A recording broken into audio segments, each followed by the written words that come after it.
안녕하세요. 국세청, 검찰청 또는 정부기관으로부터 본인의 금융계좌 거래 내역에 대해서 추적 조사를 받는다는 것은 그 결과가 어떻든 불길한 예감을 가질 수밖에 없고 불안할 수도 있겠습니다. 각 기관별로 각기 목적은 다르겠지만 국세청은 탈루세액 추징에 초점이 맞춰질 것이고, 검찰청 등 수사기관이라면 뇌물이나 범죄 혐의를 밝히는 데 중점을 두겠습니다만, 오늘날 자본 경제 활동을 하는 우리는 정부나 기업, 개인 등 돈의 흐름에 있어서 낱낱이 밝혀지는 경우 금전 거래에서 온전하게 떳떳하다고 자부하기는 결코 쉽지 않을 것 같습니다. 많은 분들께서 하루 현금 1,000만 원 이상 입출금 시 국세청에 통보되어 혹시 나중에 세무조사 대상이 되지 않을까 염려되어서 문의를 하시는데요. 이번 강의는 하루 1,000만 원 이상 고액 현금 거래 시 금융기관은 어떤 경우에 금융정보분석원에 통보를 하게 되며, 또 국세청에 이첩이 되어서 과세 자료로 활용이 될 수 있는지, 여기에 대해서 상세히 살펴보는 강의를 준비했습니다. 강의를 끝까지 잘 시청을 해보시고 여러분들의 금융거래에 많은 참고가 되시면 감사하겠습니다. 간혹 국세청이나 수사기관 등의 금융거래 정보 제공 사실 통보서를 거래금융기관으로부터 받아보신 분이 계시거나 앞으로 또 받아보시게 될 텐데요. 관련 법적 근거를 좀 살펴보게 되면 금융실명거래 및 비밀보장에 관한 법률에 따라서 정보요구기관의 요청에 의해서 고객의 금융정보를 제공한 사실이 있는 경우에 당사자에게 통보하도록 되어 있습니다. 하지만 즉시 통보를 할 경우에 조사에 영향을 미칠 수 있기 때문에 요구기관에서 유예를 요청한 경우에는 일정 기간의 유예기간이 종료한 후에 당사자에게 통보가 되겠습니다. 또한 통보되는 영향을 좀 살펴보게 되면 통보된 사실 자체만으로 당사자의 법적 지위나 권리에 영향을 미치지 않기 때문에, 따라서 통보서를 받았다고 해서 지나치게 유축될 필요는 없으며 통보된 사실의 원인을 차분하게 분석을 하고 대처할 준비 자료를 잘 구비하시는 게 좋겠습니다. 여러분들께서 지금 화면에서 금융정보분석원의 자금세탁 방지제도와 관련해서 의심거래보고, 고액 현금 거래보고 상황을 보고 계시는데요. 여러분들이 해당 거래은행에서 금전 입출금 시 얼마까지 어떻게 정보가 제공되는지 살펴보도록 하겠습니다. 2019년 7월 1일 이후 하루에 1,000만 원 이상의 현금 입출금이 있는 경우에 해당 거래 금융기관은 금융정보분석원에 거래 내역을 통보를 하도록 되어 있습니다. 금융정보분석원은 통보받은 금융정보 자료를 국세청의 필요시에 통보를 하게 되어 있고, 국세청은 또 금융정보 자료를 통해서 세무행정 또는 과세 자료의 근거로 활용을 하게 되겠습니다. 그렇다면 여러분들께서 반드시 하루에 현금 1,000만 원 이하로만 입출금 거래를 해야 될까 하는 문제에 대해서 살펴보겠습니다.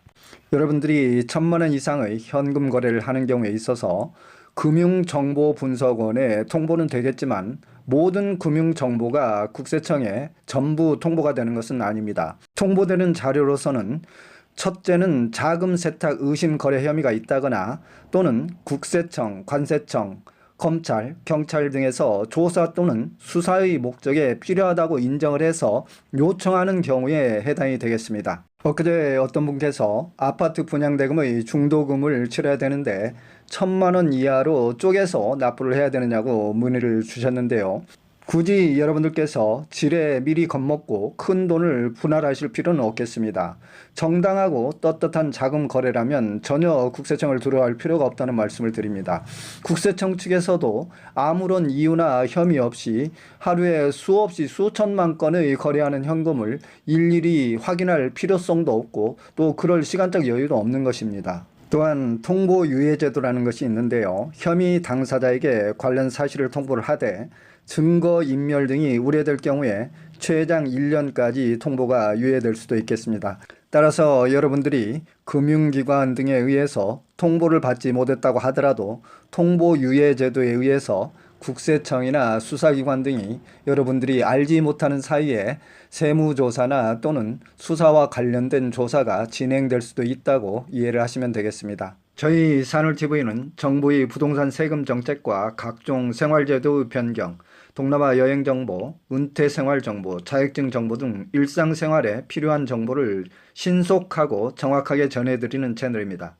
여러분들께서 관심과 애정으로 구독, 좋아요, 알림 설정해 주시면 대단히 감사하겠습니다. 다음은 고액 현금 거래 1천만 원 기준과 사례를 좀 살펴보겠습니다. 1천만 원 기준이라고 하는 것은 하루 동안 거래하는 현금 기준이 되겠고요. 1천만 원 이상인 경우 입금과 지급을 따로 계산을 하겠습니다. 예를 들어서 하루에 입금 500만 원, 출금 500만 원이 되는 경우에는 해당되지 않겠습니다. 좀 요약해서 쉽게 말씀을 드리면 하루에 입금 금액이 1,000만 원이 넘지 않거나 출금 금액이 1,000만 원 이하가 되어야 된다는 얘기가 되겠고요. 하루 현금 금액 1천만 원 이하라는 것은 은행 지점과 CD, ATM기 이용 후 경우에도 모두 하루에 입출금하는 합계액이 1천만 원 이하가 된다고 이해를 하시면 되겠습니다. 외화도 원화로 환산을 해서 1,000만 원이 넘으면 동일하게 적용이 되겠고요. 수표를 현금으로 교환하는 경우에도 1천만 원 이상의 수표를 현금으로 교환하는 경우에는 동일한 규정이 적용이 되겠습니다. 다만 보고 제외가 되는 예외사항이 있는데요.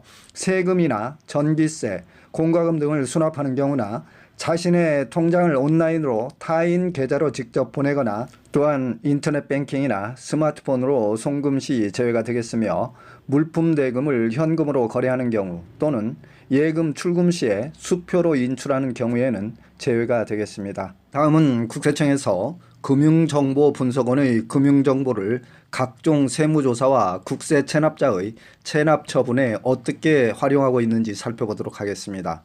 국세청이 자체 확보된 금융자료로서는 사업용 신고계좌나 국세환급용 계좌, 이자소득 발생계좌, 주택구입 시 여러분들이 제출한 자금조달계획서 증빙 서류, 그리고 기존의 각종 세무조사 시 확보된 금융자료 등을 활용을 하겠고요.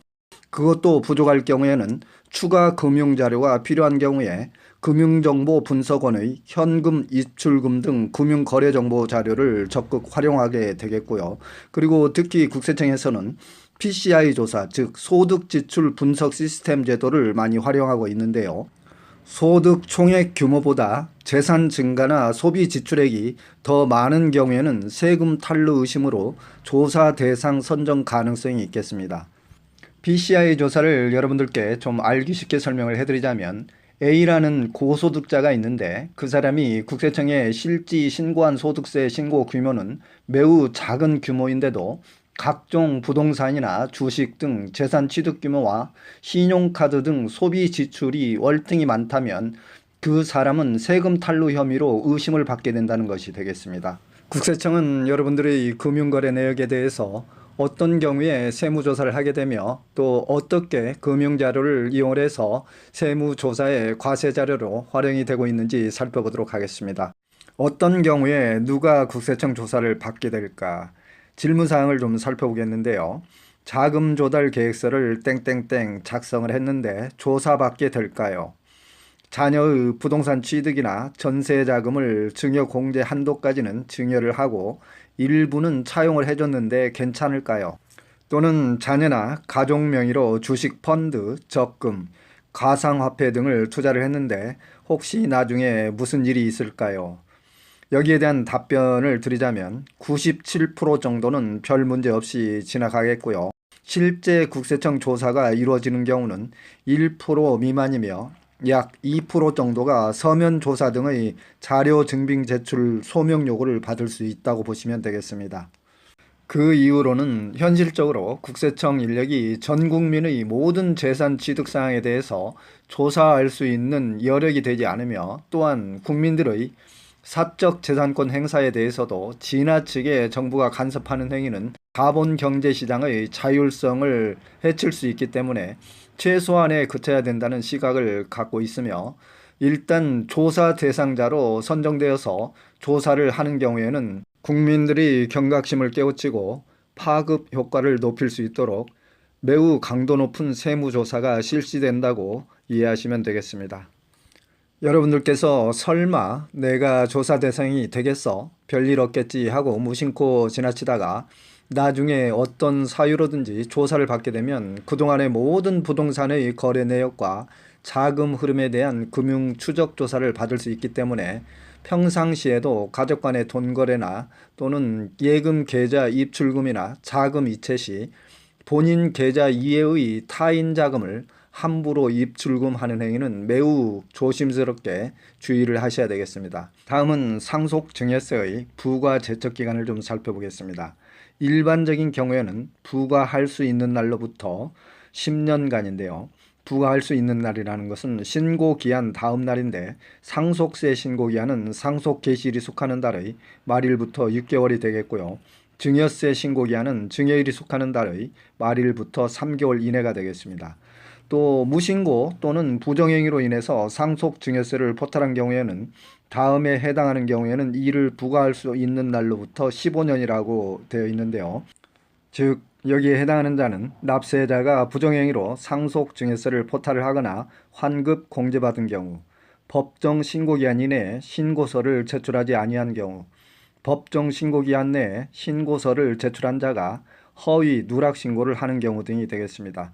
또한 부정행위 은닉재산 가액이 50억 원을 초과하는 경우에는 과세관청이 해당 증여가 있음을 안 날로부터 1년 이내에 언제든지 부과를 할 수 있기 때문에 사실상 상속증여재산가액이 50억 원을 초과하는 경우에는 부과 제척 기간이 아무런 의미가 없다고 보시는 게 맞겠습니다. 다음은 예금, 주식, 펀드, 채권, 가상화폐, 적립식 보험금 등 자녀 가족 명의로 예금 또는 취득 시에 별 문제가 없을까요? 라고 질문을 많이 하시는데요. 답은 문제가 될 수 있겠다입니다. 추후 국세청 조사가 진행이 되는 경우에는 증여 혐의점이 있다고 판단이 되면 입증 책임은 예금주에게 있기 때문에 명확한 소명이 이루어지지 못하는 경우에는 증여 추정에 의해서 국세청은 증여세를 과세할 수가 있게 되겠습니다. 지금까지 고액 현금 거래 제도와 국세청 세무조사 방법 등에 대해서 전반적으로 상세히 살펴보았는데요. 결론적으로 말씀을 드리자면 하루 입출금 한도의 현금 1,000만 원에 대해서 너무 지레 미리 겁을 먹고 두려워할 필요는 없겠으며 정상적이고 떳떳한 자금 거래라면 전혀 문제될 것이 없겠습니다. 다만 고액 현금 거래로 인해서 국세청에 통보가 되는 경우에 자금 출처에 대한 빌미를 제공을 해서 세무조사 대상 선정 기준이 될 수는 있겠습니다만 특별히 의심 거래나 편법, 증여, 탈세 혐의점이 없는 경우에는 세무조사 대상이 되지 않는다는 점을 이해를 하시면 되겠습니다. 최근에는 부동산 가격 상승으로 국세청에서도 부동산 자금 출처 조사가 빈번하게 시행이 되고 있는데요. 부동산 자금 출처 조사는 대부분 금융거래 추적 조사와 자금 흐름을 확인하게 되는 조사가 진행이 되며 취득자금에 대해서는 명백한 증빙을 제시하지 못하는 경우에 입증 책임은 부동산 등의 취득자 등에게 있기 때문에 상속증여세법에서 정한 증여 추정 원칙에 의해서 증여세가 과세될 수 있습니다. 따라서 여러분들께서 주의하실 것은 가족 간의 금전 거래를 하는 경우에는 증여 공제를 충분히 활용을 하시고 추가되는 금액은 증여세 신고를 한다거나 가족 간의 차용 거래를 활용하시는 것이 좋겠습니다. 가족 간의 차용 거래 시에는 반드시 차용계약서 원금, 이자, 지급일 등 증빙을 충분히 잘 갖춰놓고 원금과 이자는 반드시 빌린 사람의 소득으로 상환을 해야 되겠습니다. 다음은 국세청에서 국민의 개인금융 계좌 정보를 조회하고 확인하는 방법을 좀 살펴보겠습니다.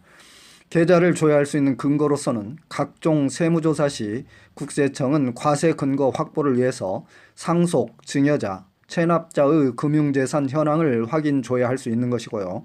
국세청은 금융기관 본점이나 지점의 계좌를 조회를 한다거나 개인 사업자의 사업용 계좌, 주택 구입 시 제출된 자금 조달 계획서상의 예금 증빙 서류, 이자 소득 지급 명세서상의 계좌 내역 또는 여러분들께서 종합소득세 신고 시 국세 환급금 수령 계좌를 등록을 한다거나 애완 거래 시 통보되는 계좌 또는 국세청에 확보된 신용카드 거래 내역 등 종합적으로 국세청에서 이미 확보되고 있는 여러분들의 금융거래 내역을 통해서 세무조사 시 또는 국세 체납 처분 시에 국세 행정에 활용한다고 보시면 되겠습니다. 따라서 결론적으로 좀 말씀을 드리게 되면 여러분들의 금융거래 내역은 국세청 또는 수사당국 등에서 필요한 경우에는 얼마든지 현미경처럼 금융거래 내역 전부를 명확하게 꿰뚫어 볼 수 있다는 것을 염두에 두시고 항상 금융거래를 할 때는 그 점을 유의하시면 좋겠습니다. 이제 마지막으로 여러분들께서 금융거래 시 특히 주의하셔야 될 사항을 몇 가지 알아보고 강의를 마치겠습니다. 첫째는 본인과 무관한 금전거래에 대해서는 가족, 친인척, 제3자 등 체면이나 인정 때문에 금융계좌에 입출금을 하지 않도록 하시고요. 근거나 증빙이 명확한 금액이 아니라면 가급적 평상시에는 1천만 원 이상의 금융거래는 주의를 하시는 게 좋겠습니다. 고액 현금 거래에 대해서는 금융정보 분석원을 통해서 국세청에 통보가 되기 때문에 여러분들께서 고액 현금 거래를 하는 경우 국세청에 폭탄 세금을 맞을 수 있는 빌미를 제공하는 꼴이 되는 것이기 때문입니다. 그리고 소득이 없는 배우자나 자녀 명의로 고액 예치를 하지 않도록 하셔야 되겠고요. 참고사항으로는 대가가 없는 현금은 주는 때 또는 예금 등은 입금하는 시점에 증여시기가 되기 때문에 추후 취소가 불가능하다는 것입니다. 이상으로 국세청 세무조사와 관련해서 비교적 상세히 살펴보았는데요. 여러분들께서 기타 양도세나 종부세, 증여세, 종합소득세, 1세대 1주택 비과세 등에 대해서 세금에 대해 궁금한 사항이 계신 경우에는 유튜브에서 산울TV를 검색을 하셔서 각 세목별로 상세히 알기 쉽게 강의가 되어 있기 때문에 참고를 해보시기 바랍니다.